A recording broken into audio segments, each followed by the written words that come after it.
Ladies and gentlemen, it's Tuesday night, time for the Bama Standard, your favorite show for Alabama content on YouTube and pretty much everywhere. Before we get started, hit that like button, hit that subscribe button.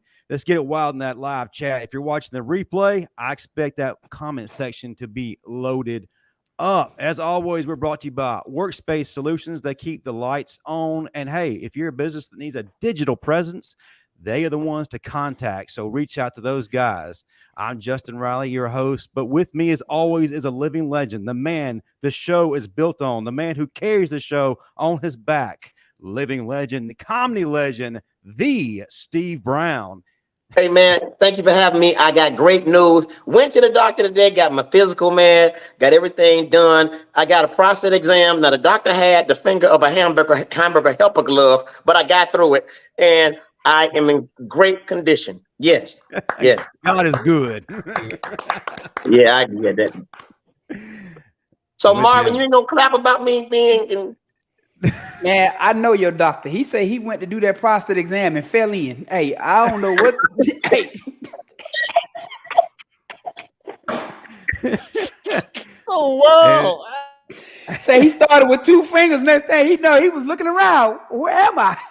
Hey, Justin, finish introducing these other guys, please. And the crew, who is referred to as them, 1999 All-SEC linebacker, SEC champion, and owner of a house in Belize, Marvin Constant.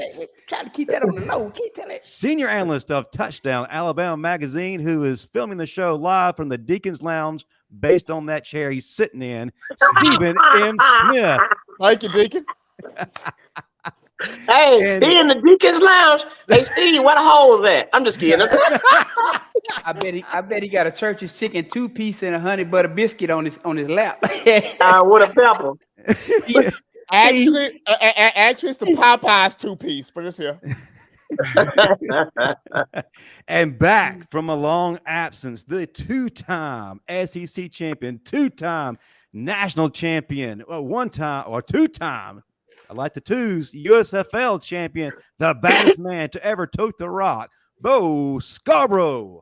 What's up? Hey. What's up? Hey, man, we glad you back, Bo. I think, hey, the real deal, the reason Bo was gone because Bo wanted to be the star of the show, and the fans unanimously picked me, and he got salty about it, so he took a hiatus. But Bo, I'm glad that you saw, our way. I love you, brother, and I'm glad you're not a sore loser like Marvin. So welcome back, brother. We appreciate it. So you saying he went on strike with the Hollywood writers? Yeah, he did that. He did that. But he back. He back. I'm back now, baby. So y'all no longer beefing. Y'all good. We good. Good. You look like the Godfather. We worked it out. We worked it out. See, man, but the thing is, Bo know his place, man. Bo know him to start the show. But the thing is, Marvin don't want to get. I don't know why Marvin think he want. I don't know, man. I just don't know. Marvin don't have enough accolades. I don't understand that. So yeah. Maybe it's the All SEC plaque. Maybe it's. Yeah, I mean, maybe it's just all. Well, you know what? That all looks good, but it doesn't look good next to that tube top you wearing. Listen, actually, can we get a zoom in on that plaque? I think that's actually a church league championship. Well, the good thing the about Greater New Testament Church of God in Christ in Tuscaloosa. The great thing about Google is when you type in a person's name, all those accolades just pop up. You can't create your own Wikipedia page. You can. But I can't go on Pride of the Tide though and create my own page with all those accolades. Hey, but you know what, man? Forget about Marvin. Hey, guess what, Justin? It's SEC Media Day, bro. It is SEC Media Day. That means football is around the corner. Yes. Hey, we've reached the finish line, but let's get things started with our guy, Stephen M. Smith. It's SEC Media Day. It's also soundbite season because we got a lot of them flying around. And who better to introduce us to this than Stephen M. Smith?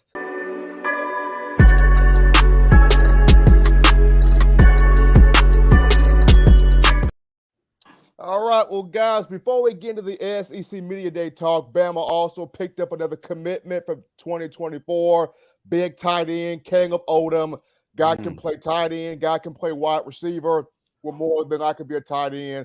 for the Crimson Tide, the #1 tight end in the class. So you're seeing Joe Cox, tight end coach, doing his thing on the recruiting trail. But for SEC Media Days, today was a big day. Big day. You had Georgia speaking today. You had Georgia today. You had Auburn today as well. So you had some guys speaking today. A&M, I think, spoke today. Well, A&M spoke yesterday. But Lying again. I don't know why they had to speak. Lying again. LSU and A&M. But here's the big one. Here's the thing. If you look at just the main people talking, it seems like the doomsday sticker has already been written on Alabama's season this upcoming year. When you talk about, you have the people stirring the pot up. Well, Bama doesn't have the quarterback, and Bama doesn't have this, and it's Nick Saban's legacy in jeopardy if Alabama misses the college football playoff. Do you look at Nick Saban in a whole different light if Alabama misses the CFP? Is Nick Saban even alive anymore if Alabama misses the CFP? So much of this conversation, and Marvin's already got his hand raised toward the moon. So I'll let the man with the headset working at Canes take it over. Man, listen,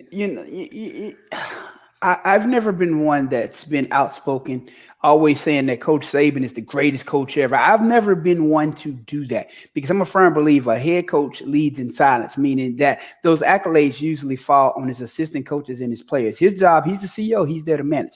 But I'll give you one fact, one statistic that should make everybody shut up who has any questions about Coach Saban's legacy.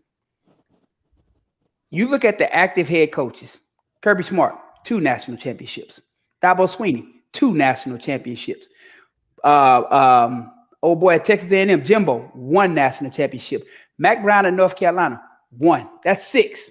6 national championships. Coach Saban as a coach has 7 by his damn self. So how are you going to say that this man's legacy is on the line when he has more national championships by himself than the rest of Division I college football coaches as a whole? But you know what, Marvin? I'm gonna tell you this, man. I know it's not gonna happen. Called him. Listen, I know it's not gonna happen, but this dude doesn't really have to win another game. His legacy is already sown. It's there. But exactly. I mean, and the thing is, what he's going to do, he's going to put everybody to shame this season. I just feel it, man. Because they're giving Bama too much. They're giving too much. They're giving Bama too much bulletin board material. Well, not even so much as too much bulletin board material. We have a defense with a real defensive coordinator again. This is no longer a high school experiment. We have a proven coordinator again. That's it. Well, here's the thing. Even if Nick Saban or Alabama misses the playoffs, that doesn't mean anything in terms of his legacy. That just means he missed the playoffs. And how many times has he missed the playoffs? Twice in a row? He hadn't done it yet. And Paul Finebaum was quick to say, well, this doesn't damage what he's done. But then 2 sentences later, this greatly affects his legacy. The only thing that greatly tarnishes his legacy, and God forgive me for saying this, if it's something similar to what happened in Penn State some years back where it happened. Other than that, Saban could go 7-6 and still be the greatest of all time. Let me remind everybody, too, Bear Bryant, towards the end of his career, did not go to the national championship the last 3 years of his tenure. 1980, he went 10-2. 1981, 9-2-1. His final season, 8-4. Did that affect his legacy? Did that affect his greatness? Did people put an asterisk in the record books anywhere? No, he didn't. Paul Finebaum, I get it. He's a shock jock, but sometimes, man, quit reaching for the clickbait. Yeah. He's trying to find something to talk about. Justin, you were wrong on one thing. You said the stuff that happened at Penn State. It actually happened at Parkview Learning Center too. I just didn't say nothing. Hey, listen, let me tell y'all. You know what Paul Finebaum problem is? Paul been eating too many of them chewable Rogaine pills. Okay, that's Paul's problem. Okay, Paul, stop chewing them. The hair ain't coming back. Just let it go. The Rogaine, that's his problem. Too much Rogaine. Dude, what he's trying to do, man, he's trying to win clout off of Nick Saban's name because he knows what to do to get the Bama fan base in an uproar. If the Bama fan base did not respond to anything he says, there would be no Paul Finebaum. That's literally holding his career in the road. The Bama fan base reacted. Hey, Steve, I would love to see Paul Finebaum high school football highlights. It's probably like that movie Lucas, except he sat on the bench behind Lucas. Hell no. Never touched the field. Only time Paul touched the field was warm-ups and shaking hands after the game. Come on, man. Ain't nobody got time for that. Hey man, don't say that because you brought back memories. Don't do that. Bo was one of the guys who officially stamped the blueprint of the Bama Standard. Does this not, infuriate you to hear somebody talking about your coach's legacy being tarnished or being in doubt? I mean, man, it's like Marvin said. Everything speaks for itself. All the accomplishment. What is there much to say? Like, I don't want to argue with someone who doesn't even meet the standards. You know what I'm saying? Like those are mediocre people. I'm talking to high achievers. Like Coach Saban's a high achiever. Like Marvin just said, he's a coach that has 7 national championships, and other coaches only have 1 or 2.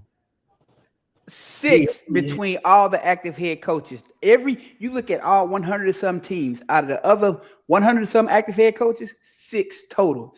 I'm gonna tell you how crazy that is, Justin. That's just like me arguing with Marvin. Hey man, listen. But you're right. See, Justin, don't do that. But in all honesty, I don't know why anybody listens to Paul Finebaum. He was that senior that played 9th grade football, thinking he was dominating. Okay, come on, man. Hey, but you know something, Marvin, and I look, a couple of years ago, Paul Finebaum was on Bama's jock, hard. So apparently, Nick Saban must have cursed him out, and it really that one of many times, and it must have really stuck with him this time because he really has it out for Coach Saban for some reason. They always have it out for Coach Saban because they hate to see a team stay at the top for so long. He used to worship Nick Saban until I think Nick Saban went off on him in a press conference a couple of years ago, and ever since then he's been like. I hate Bama now. Who haven't Coach Saban went off on? But Steve. Yeah, you good point. It's just like dating. When 2 guys are dating the same woman, and one guy has to offer more than the other one, the one who doesn't have anything to offer usually is running his mouth to talk bad about the other one for clout purposes. So that's what happened to you in the 10th grade. That's why you were so man. Listen, you almost brought the devil out of me. I had to pull back. Had to pull myself back together. God forgive me. I can't let Steve take me the other day. Did you get one of those phone calls that said, "Barbara, this is Shirley"? Yeah, he did. Ooh, Justin. Why they coming at you today, Marv? Man, to be honest, the biggest thing here. If you want to see anything about a Nick Saban legacy, look at all the head coaches in the SEC. They all came from Saban. So you look at it, Kiffin was under Saban, Kirby was under Saban, Billy Napier was under Saban, Jimbo Fish was under Saban. You look at this entire SEC, it's an extension of Nick Saban. So the legacy ain't nowhere near dying because every coach that's in the SEC is an extension of Nick. And as well as they also have coaches on their staff that came from Coach Saban. That's what I was just about to say. The assistant coaches, the Muschamps, what's old boy at Georgia, the assistant defensive coordinator, Glenn Schumann. Schumann. I mean, they're everywhere. So I mean, they all in the NFL, right? And Georgia patent their whole football team after Saban's formula. Yeah, Kirby been with it from 12 years. Yeah. So now it's time to get it back. I do want to take this little pause real quick to make a major announcement to our listening and viewing audience. On September 1st, that's opening weekend, the Paul W. Bryant Museum has asked the Bama Standard to return and do a live show the night before the Middle Tennessee State game. So, folks, we need y'all showing up and showing out. And if anybody wants to be a sponsor, those opportunities are available. But yeah, come check us out September 1st at the Bryant Museum. Hey man, I thought you were about to say they want their stuff back.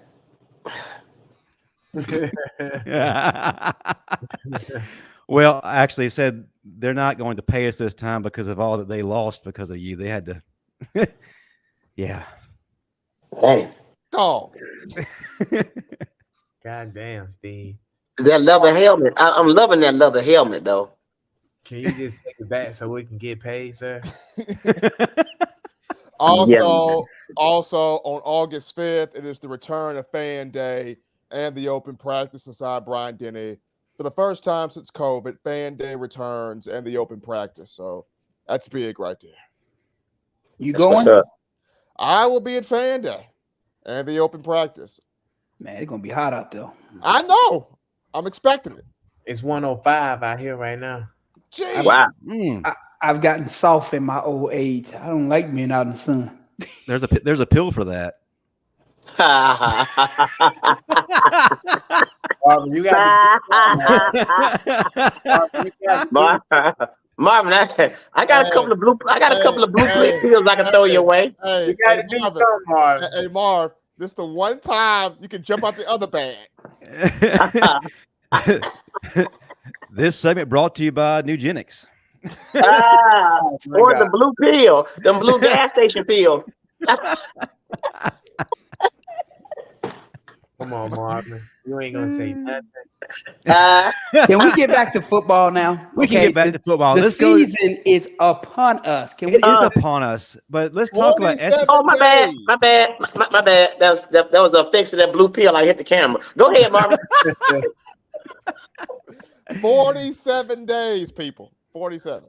Steven. Well, we're 47 days away, but here's the thing. This is what a lot of people don't realize. At this juncture in the season, this is one of the most important parts of the season.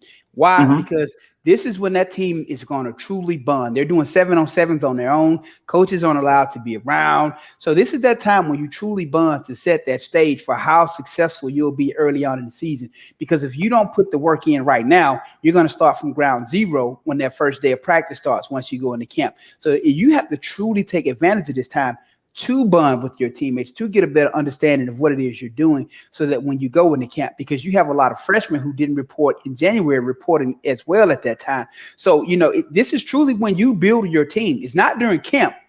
This is when you build your team. Right. This is also the time of year where everybody likes to predict who the quarterback is going to be. And you already got folks talking about, where you look at, I think the Tyler Buckner kid is going to start. He's got the most experience. Or I like the Ty Simpson guy.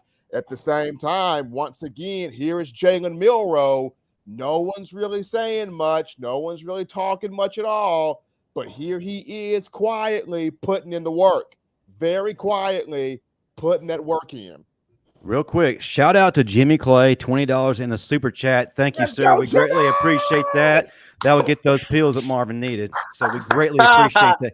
I want my $3 out of it. Hey, you know what though? They're talking about the quarterback, but I'm still saying Jalen Milroe. I really want him to win. I hope he improves enough to win, because he is by far the most disrespected one out of all of them. They're talking like he doesn't even exist. But we'll see.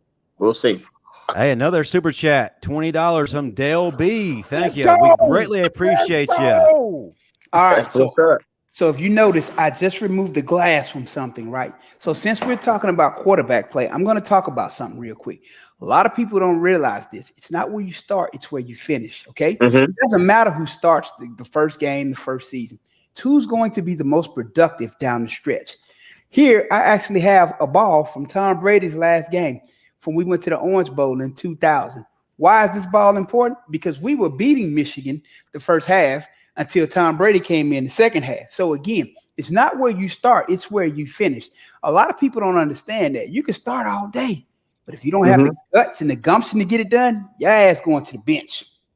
That's what's up. That's good analogy. I'm that fake ball you got, but that's what's up. Hey, question for the chat from Lucian. Over under Bama gets 40 sacks this season. Ooh. I say over. Marvin. Well, here's the thing about it. This is what's going to dictate if they get to that point. What's the secondary going to look like? Right. Because if the coverage is good, then yes. But if a quarterback's allowed to get that ball out fast, and there's not a lot of good press coverage, then it probably won't happen. But if that secondary does what it's supposed to do, then yes, it'll happen. You know what, Marvin? But you got to understand something. Our defensive coordinator, he's not the guy you don't like or nobody likes. He's an attack. He runs an attacking defense. So I believe we're gonna get those 40 sacks because look at Auburn. Auburn, they looked good under him a couple of years, and they got a lot of sacks. So yeah, I believe with our talent, we're gonna get a lot of sacks. Well, we should, but again, it goes back to the coverage because here's the thing: if quarterback has time to get the ball out and the defense is coming out and they can start, doing check downs, throwing it to the slant. There's a lot of things the quarterback can do to prevent taking sacks. That's why I say it's going to solely depend on how well that secondary and those linebackers play when it comes time for coverage. Going back to Marvin's point there on coverage, not only do you have go ahead, Justin. Hey, real quick, shout out. We got some more super chats to get to. Drew Shelnut, $10. Let's go. And then we got Jimmy Wilhelm, $9.99. He's got a question to go with it. Steve, you're on to a point. We'll ask the question after you finish your point. Mm-hmm. Okay, Steven. so my thing was going back to Marvin here. Not only do you have a defensive coordinator in Kevin Steele, but guess who was also a former DC that's on the staff right now? That would be Travaris Robinson, DC at South Carolina. He's now the full-on secondary coach. He is extremely good with defensive backs. This is his second year. In his first year last year, did some great stuff with Kool-Aid, did some great stuff with Terrion Arnold. And then you pull two guys from the portal and Trey Amos and Jalen Key. My thing is, if these two safeties that you pull out are some bad man safeties, then you're going to get the 40 sacks. It's just who will be the two safeties. Well, Earl Little is one of them. Earl is one of them. I like him. And Malachi Moore. Gotta go with Moore. Earl's going to play nickel. So Earl's the star. Earl would play in Minka's former position that first year. Okay. So Malachi Moore, I don't understand why he's not the all-on starter. That dude is a beast. He just kept getting hurt. But that dude is he's healthy now, though. You're going to see a Jim Thorpe Award type performance this year if he stays healthy. Well, right. He needs to, because this is the way a defense goes. Like I said, the coverage is going to dictate whether or not we're getting the sacks. Now, once we get to a point to where that coverage is good and we're getting the sacks, after that quarterback get hit so many times, he's going to be trying to get that ball out of his hand, and you're going to see him just start throwing it up. Once he starts throwing it up, then we'll see those guys' ball skills. That's when you start to accumulate turnovers. It's a natural progression. You can't have one without the other. You got to have all three in place to create turnovers. Mm-hmm. And let's not forget about how greatly improved the defensive line is going to be as well. Kevin Steele can produce monsters up front. And look, we got Jaheim Otis, and Justin Aboybe is 100%. We got some dudes up front, and that's one of the things that we are lacking the past several seasons under Pete Golden. We weren't lacking dudes. We were lacking strategy and skills of a real coordinator. But may I ask a question though? And may I ask a question? So, and it's nothing against Freddie Roach. Freddie Roach was a hell of a linebacker. Why is he a linebacker coach and why is he not a linebacker coach and is a D-line coach? He never played D-line. I don't understand that. So there's the question, and this is why I'm still wondering why is Sal Sunseri not in the program? Because if you would have held on to Sal would have been the D-line coach, and Freddie would have been more than likely the outside linebacker. Inside. Well, Freddie Rush was inside linebacker, wasn't he? He played inside. So Freddie would have been inside. You could have kept Coleman Hutzler outside, but if you would have held on to Sal would have made that transition easier. Because if you did not hold on to Sal and Coach Prime takes Sal to Colorado. Yeah. Let me throw this out, guys. Do you feel like Pete Golden maybe kept him handcuffed? Yeah. Pete kept everybody handcuffed. What do you mean? That's a no-brainer. That's why everybody was scoring all them points because Bama whole defense that's a point that a lot of people aren't discussing. A lot of people are ready to kick him out the door, and I honestly feel like that Pete Golden kept him handcuffed and didn't allow him to do what he can do as a coach. Because I believe that. I can see that. I can see that. Prior to Freddie coming to Alabama, Freddie was killing it at Ole Miss. putting several linemen in the NFL. Breland Speaks, just name that one right there. But he was putting several D linemen in the NFL out of Ole Miss. But not. Here's But the not. thing Go ahead. you need to take into account. But Pete is the defensive coordinator, so he was primarily responsible for the game plan. When you seen Will Anderson dropping in pass coverage, that told you everything you needed to know. before we forget, Jamie Wilhelm has his question. Guys, if not Milroe, who would you pick? I would pick Ty Simpson. I would pick Marvin. No, I'm just playing Ty Simpson. See that? You see? Ooh, I would have to go with Ty Simpson as well. I don't have a pick. I'm going with the defense. Defense win games. Just Oh give me my somebody God. who's not going to Okay, turn the ball over. so listen, Justin. Don't turn the ball over. I want to say this.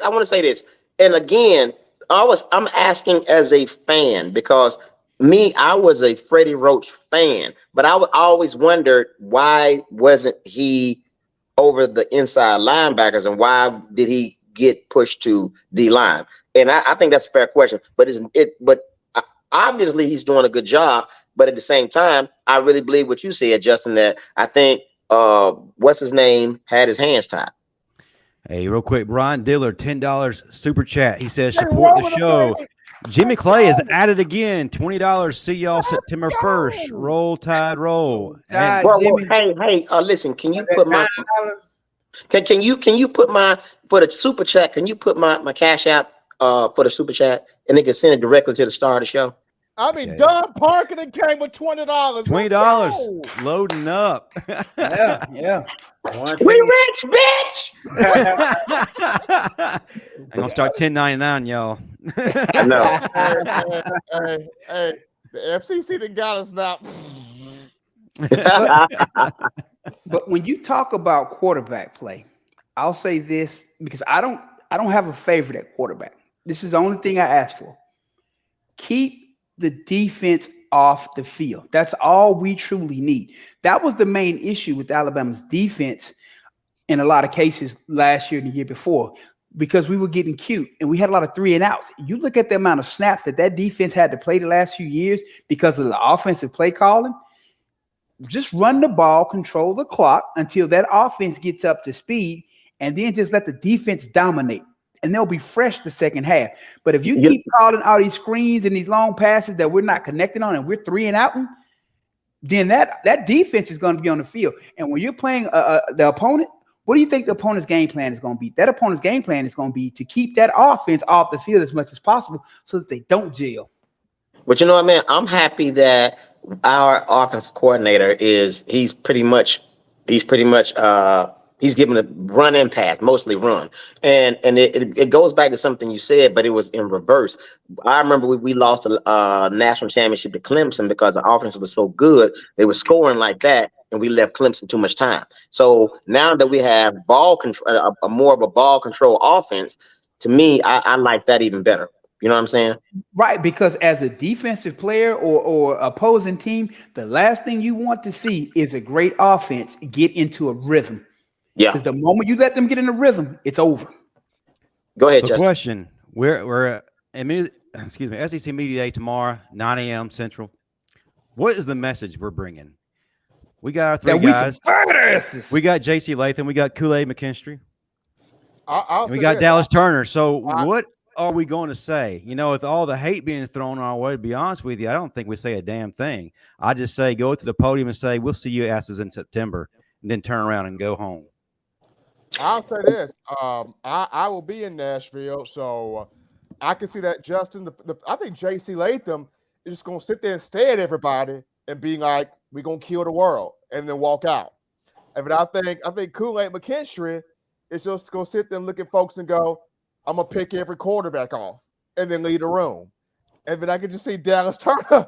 Dallas Turner probably ain't going to say a word. Dallas is just going to sit there, look at folks menacingly, probably look at his watch, and then be like, I'm done. This team is ready to go. I think Nick Saban, third runner up for the Heisman. Watch what I tell you. Who? Dallas Turner. You know what? I told y'all that 3 weeks ago. I think Nick Saban is going to go to the podium and say, I'm Nick Saban for a reason and walk off. That's what I believe he's gonna say. Nothing else to be said. Yep, I'm Rick James, bitch. And if anything has to be said, address the penalty situation. For the past 3 or 4 years, have ranked at or near the bottom in terms of penalties.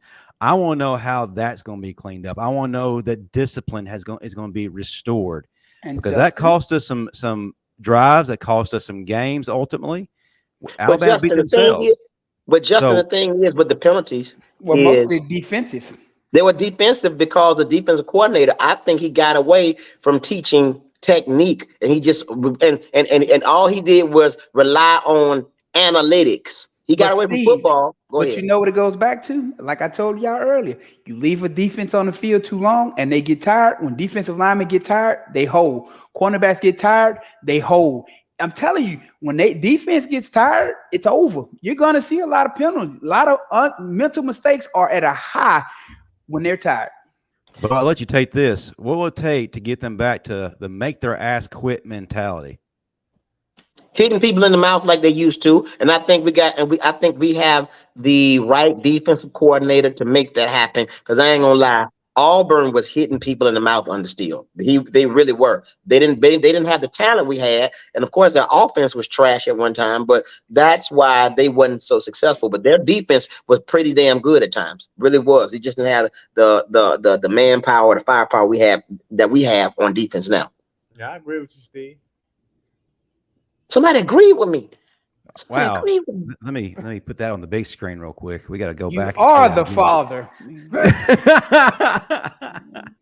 I'm glad you're back, man. I agree with it too. I agree with it also. You do? Yeah. Thank you. I love unanimous. You. But yeah, I mean, does that mean I'm really the star of the show? Yes, Steve. We were gonna wait till your birthday to tell you, but but Steve, here's a thought for you, Steve, at SEC Media Day. So, if you Nick Saban and you're walking into the area in Nashville, what song would you come in there on, knowing that you're going to answer some questions, you're going to set the whole tone for Wednesday? What song would you walk in the building on if you were Nick Saban? Tupac, All Eyes on Me. Come on, Nick. That might be. Bo, what song would you use if you were Nick Saban? I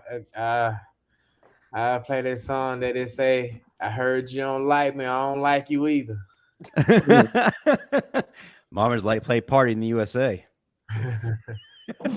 No. I think if I was Nick Saban, I'd come in to Freak Like Me by Dina Howard. That's right. Set the tone early. That makes a profound impact. I'm with you there, Steve. I agree, Steve. Bo looking like, what the hell? You missed us, didn't you, Bo? Yeah, really did. But you know, here's the thing about it. Going into SEC Media Days, here's the one thing that I would like to see Coach Saban do. Don't fall into the trap of answering stupid questions. Stick to the script. Yes. You know what you have as a team. Keep doing your job, and you line up on September the 2nd, and you show the world that you got a team full of dogs, and you ain't here to play. You here to kick ass. And I will leave it just that simple. I'm gonna be honest with you, man. And I don't know, y'all may not believe it, but I believe this time Alabama is going to beat up on Texas. I really believe it. I don't care what they say about I believe Alabama's gonna beat up on them, dog.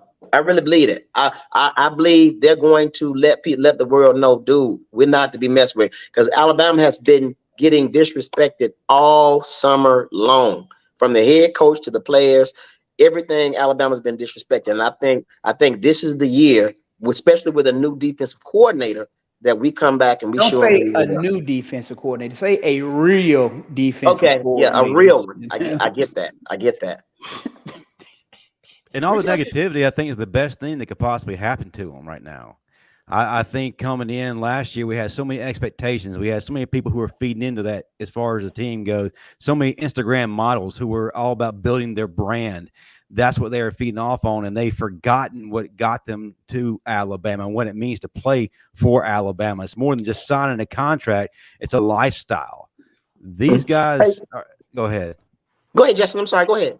No, I was just saying these guys have that nobody likes us, nobody respects us mentality, and we're about to kick all your asses, and then you can be scratching your head like, oh, damn, there's 5 more years of this. Hey, well, Justin, you know what really got me, though? When we played Tennessee and Will Anderson said something that I've never heard a Bama player say. He said something about, he said he saw something in there. He saw fear in the players' eyes and all this other stuff.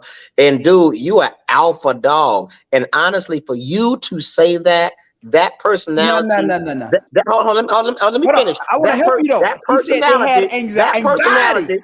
Hold on. That personality and what made you say that? You came with the personality of your defensive coordinator, because I don't care what nobody say. You are alpha dog. You ain't finna say nothing like that. If anything, you should have been out there walking through their warm-ups like Tony Brown and doing all types of stuff. See, Tony Brown, he developed the attitude of this defensive coordinator. And when I knew something went right when he said that. That just didn't. I think even other Bama football players took offense to what he said. I was just trying to help you out, Steve. He said they had anxiety. Yeah. Thank you. Yeah. Anxiety. And you can't put that into the atmosphere because they're looking to you as a leader. And to me, when you say things like that, it ruins your credibility, does it not? It does. Man, you know what? It ruined his credibility, and I think Pete Golden helped that, because you had this monster of a man, this wrecking machine dropping back in pass coverage. So yeah. So he's not used to dropping back in pass coverage. So of course he's gonna have anxiety. I can't tell you, like I used to come out the tunnel looking across the field to the opponent, looking at who I'm finna kill. It was no anxiety in it. It was, who am I about to go destroy? Whose life am I about to ruin? That's it. That's all. One of the most popular things that Nick Gentry said after the Tennessee game last year was, we create anxiety. We are Alabama. We make the rules. You get anxiety because of us. As a matter of fact, we're going to hit you so hard, you're going to be ruined for the next 3 games. Right. Mr. Alabama. We also got some great song choices in here for the fans to walk out on. Somebody put Meek Mill in here. I'm a boss. Somebody. Now look. We ain't trying to call no riot at the Bama Theater now. I mean at the Brown Denny. We ain't trying to have the folks fighting. But you know what though, Steve? I think the worst thing somebody ever said and got the brakes beat off of him. You remember when Vanderbilt won a couple of games, and then the guy said, when next we got Alabama, they come in here, we're gonna show them how to play football or something. He said. You better see how we play football down here. Alabama, you're not. He said, when you come to our house, we show you how to play SEC football. He said, then when he said, Alabama, you're next. And remind us, Bo, how that went, because you kind of helped with that little bit of that get back, didn't you? Yeah, I was telling Coach Saban, man, let's run up the score. He like on who? On Vanderbilt. Hey man, hey Bo. He told us like, yeah, and I'm like, man, cause we were talking. I'm like, Coach, let's run up the score. Coach, like they talking, you like them guys got family. I said, we got family. Hey Bo. I just got one question, Bo. Is the visitors locker room at Vandy still painted hot pink? To be honest, man, I don't even remember. I was so heated about that you know what I'm saying, them calling us out like that. I don't even remember what their locker room looked like. I know we had to, half the team dressed while the other half was outside because it's so small, and it used to be painted hot. It was painted hot pink when I was playing. Hey, man. Speaking of running up the score, this is something that I've seen with Coach Saban that I haven't seen with any other coaches. He's not concentrating on running up the score. He's still concentrating on making sure the players are doing what they're supposed to do. He don't give a damn about the score. He's at from the beginning of the game to the end of the game, Alabama could be up by 30. Ask who was that? John Parker Wilson, and he one got spanked. He did some outside of what was AJ McCarron, right? He did some outside of the realm of Alabama football and got his ass beat up on national TV. So yeah, I there was admire another game where up 60-10. It's been floating here on social media lately. And it's the closing minutes of the fourth quarter, and Saban is just cussing everybody out because somebody was out of alignment. Yep. Hey, discipline. Hey, I remember. Wasn't it the Oklahoma game? It was one of the games where Christian Miller had jumped off sides by mistake. Saban came from the whole other side of the field, chewing Christian Miller all the way out as Christian came to the sideline. Hey, shout out real quick to Kendrick Sellers. Hey, $4.99. Hey, thank you, Kendrick. Appreciate you, man. Hey, Justin. You know I think still my favorite Bama moment, and this shows how intense the team was under Saban, is when we played Notre Dame in the national championship, and the center and the quarterback damn near fall in the field. I mean, when I tell you, Barrett and AJ got into it. When I tell you, I was loving it. I was loving it. Not because of they were fighting. It's because of the intensity of the players that wanted to do better. You know what I'm saying? And that's points too. Now, yeah. Not just that, Steve. Because Bo was at this game. I remember the USC Alabama game 2016. Ronnie Harrison. When it was Ronnie Harrison and Eddie Jackson, Deontay Thompson. They all had gotten to it on the sideline. Yeah, Deontay Thompson and Ronnie got into it, and Eddie was trying to break it up. Man. Wow. And all them starters. All them starters. That's football right there, man. If you notice, Marvin didn't get to fight with nobody. I didn't have to. They knew. Just leave that dude alone. He finna go out there and terrorize everything and move. Don't just leave him alone. Just let him do what he do. The only person Marvin got to fight it with was Kenny. We got a question. I had to chew Kenny's ass regularly like theirs because Kenny doing what Kenny want to do. We got a question for Ryan Dillard, guys, for the whole panel. Who was the most intense Bama defensive player in the Saban era, in y'all's opinion? Stephen M., start with you, and then we'll go to Marvin, then the star, then we'll hand it off to Bo. The most intense player. Defensive player in the Saban era. Golly. Jonathan Allen. I gotta go with my little brother from another mother, my man Reuben Foster, baby. Woo. Hard to argue that. Steve Brown, what you got? I got three. I got what's the last name? Brian, and I think you got to go. Ashawn Robinson. Yes. Yeah. And one more. It's too many to name, man. All of them, dude. I just say all of them. Shit, all of them. I'm gonna go with Ruben and Jay Reed. Oh, Jaron Reed. Jaron Reed was something serious too, though. I got that one. Over Ashawn? There's one person in particular who's very physical, who goes under the radar, who doesn't get a lot of credit. That damn Mark Barron. Boy. Woo! What? Oh, but hold on, we're missing one more. Courtney Upshaw. Yep. That's what I was thinking about. What's his name that transferred to who? Ben Davis. Ben Davis. You said Ben. Hey, listen, you can't have this discussion without Ryan Anderson. Right. That's what I was talking about, Ryan Anderson. Yes. He punched souls out of people's chests when he hit them. Ryan used to get so mad after a win. That used to be the craziest part. Like, Bama could just won the game. Ryan go into an interview mad. I've never seen that before. After a win, he will talk to a reporter mad. Dude, another one who was very intense was Dante Hightower. Oh, yes. Hey. I told a good joke. I told a really good joke to the team. I had been writing for a whole week, and everybody laughed, and he just looked at me, and I was like, all right, I'll see y'all later. Hey, Rolando McClain. I mean, he Yeah. was the OG who kind of started it all, kind of started the blueprint for everything, right? Yeah. Yep.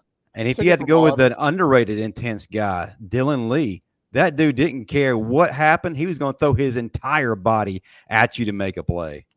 Oh yeah. That's what I did. That's what I did at the beach in Fort Lauderdale. I threw my hope, and then nobody caught me. I was just Don laying in the J. sand. Don J. 499. A. Lacy deserves credit too. That 2012 offense ran through him. Yeah. Well, You can't- ran through him and TJ Yeldon. Mm. All right. Well, first of all, guys, I do apologize to our audience. We promised you Terrence Cody tonight. Unfortunately, he got called away to emergency. He cannot make it tonight, so he will reschedule with us. But we're getting towards the end of our show. And as always, I like to take it around the room, allow the guys to prop what they got. Before I do that, if you hadn't heard, the Bama Standard will be back at the Bryant Museum September 1st. That's a Friday night. To preview opening game. We'll be there that weekend doing our thing. Steve may or may not have to return the items, but nonetheless, we will be there. Eric Anders is going to be the game captain that weekend, and he should be stopping by the set. So let's go ahead and start with Marvin Constant, as we always do. What's going on with 40 plus? How can they get their hands on it? And what size shirt is that really? It's a large. Hey man, listen, I'm gunned up. Listen, man, I'm gonna tell y'all something, man. If you're in your late 30s, 40s, or your 50s, and you're looking for a tool that's gonna help you get back in shape, I'll be 44 in a matter of weeks. Next month in August. I just had knee replacement surgery a year and a half ago, and I'm still in peak physical condition. I had to drop 40 pounds after surgery. So my book, great resource. You can find the link to it on my Instagram, Constant45, the direct link to Amazon. My book is Physical and Mental Fitness at 40 plus, because again, at this age, your body's changing. You have to take a different approach to get things done. But I promise you, you can still be great. You can still look like something at this age. You got to take a different approach. I didn't see a six-pack. I just saw one muscle. That's fine. That's fine. You want to see it again? I can show it to you. No, nobody cares. Nobody cares. But in all seriousness, just know that at this age, the body needs a different approach to get in shape. And nobody wants to, be sluggish and don't look like nothing at this age. I don't know about y'all, but I like feeling good and looking good. Steve, I think the audience got confused with all these donations. I guess they thought it was Marvin's OnlyFans by the way he keeps showing us everything. I think it is. Steve Brown, talk to us about what you got going on. Hey, Are there any man. more tickets left for that show at the Bama Theater? The Bama Theater goes down. Of course, I'm doing a benefit show for my alma mater, Central High School, the high school homecoming, September 16th at the Bama Theater. Tickets are going really, really fast. But I'm excited about Thursday because they're doing my comedic birthday roast. All of the Atlanta comics are coming together to get their get back at me, because of course, it's my birthday. And then I'll be in Seattle, Washington for my birthday, actually, the 27th, 28th, and 29th. So if you're in Seattle, Washington, you're watching, come on through the Super Funny Comedy Club. Tickets are going fast. Of this month? Yeah. Which day is actually your birthday? July 27th. I'll be turning 30 years old. Man. Okay. 30 years old and got gray hair already. God damn. And ain't got no hair at the top. Actually, Hey, listen, hey, Bo, you should have seen him about 10 years ago trying to hold on to them dreads. Like he had that horseshoe up top. The dreads was on the side. Nothing was in. I look like a black. I look like a Paul Finebaum with dreads.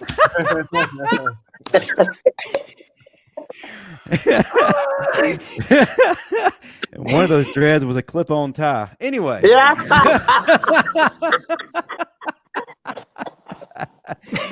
Bo. You should have just got you a lace front. Hey, I should have got that girl wig that came up missing. Never mind. Go ahead. Too soon, Steve. Too soon.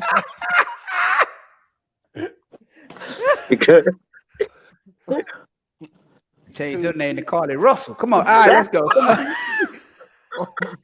on. Too soon, guys. Too soon. Come on. Too soon.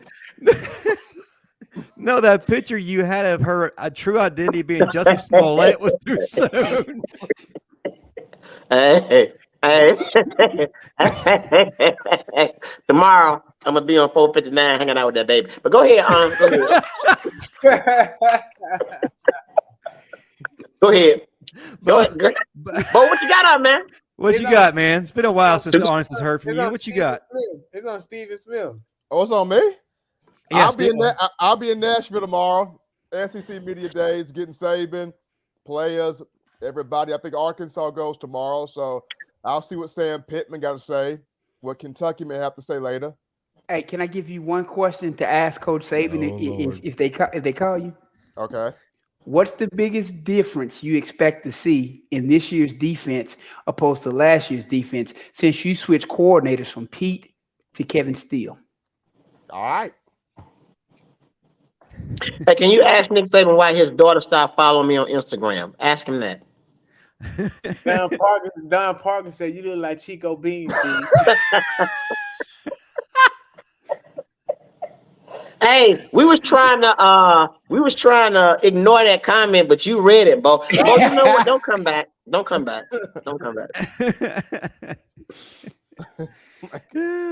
Actually, to Steve, I don't know what happened there with his daughter.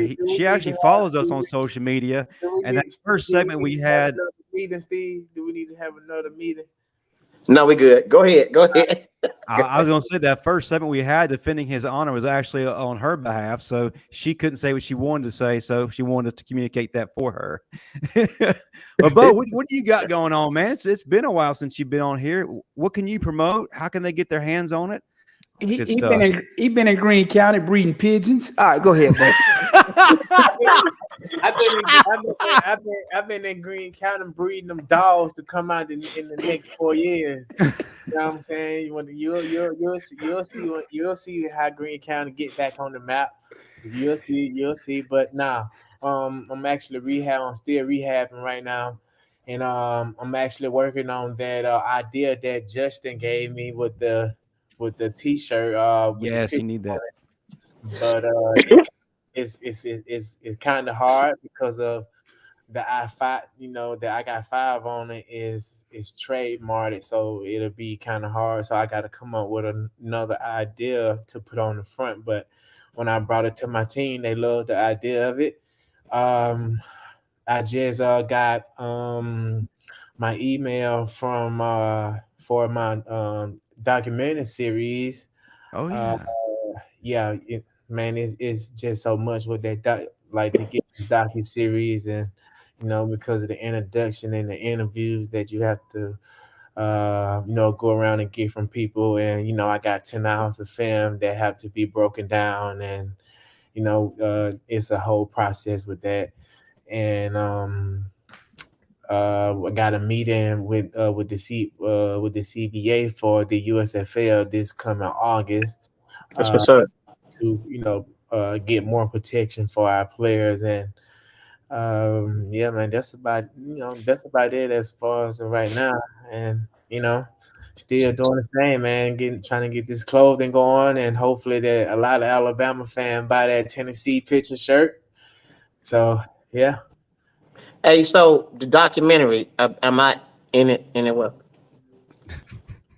I'm afraid not. Hey, follow me on IG, Constant45. There you go. Boom. Real simple. This is my IG. My IG is right there. If I had to do any more film, it would have to be in order to get you in it. It would have to be on September 1st when we sit down and do that.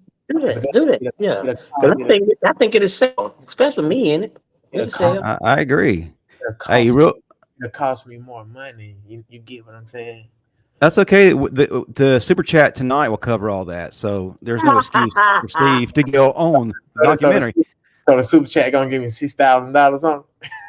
You heard it, Well, Super it's- Chat. He's it's- calling y'all out. It's time to show your love for the Crimson Tide. Get that 6K raise for Bo and to put Steve Brown, the star, in that documentary.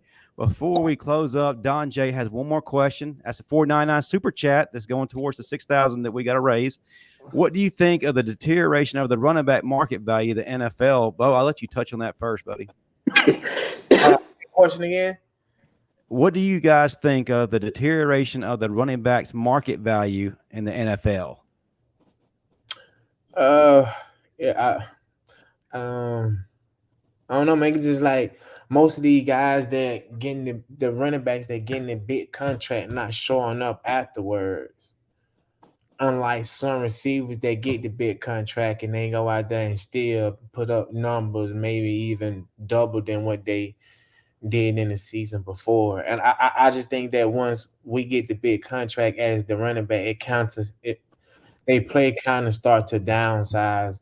And Zeke, one of my best friend, one of the best running backs that I like. And for example, when he got his 90 million, before he got his 90 million, he was having 1,000-yard seasons. And then as soon as he got that contract, what happened? It went down. He went to Dunkin' Donuts. That's what happened. You can't Zeke look a little fluffy these days, man. He ain't hungry no more. And, he also had a knee problem as well. And then you go and look at Todd Gurley. Todd Gurley got the big contract and started going downhill. And now they, in the process of trading Dalvin Cook. So, but couldn't you argue that their market value should be increased because the span of a running back's career is shorter because they absorb more of the physicality than anybody else? Yeah, I definitely think so because we take more hits than anyone on the field, even if we got the ball or not. Because if we don't have the ball, we still have to block and take on a block. We may end up having to block a 300-pound defensive lineman. You know what, man? I just that's to me. It just I feel like it's disrespectful. I feel like running backs should be paid big time. I mean, a whole lot because they I mean it is true. Their lifespan in the NFL is shorter because they have to do so much more, and the focus is really pretty much on trying to punish them.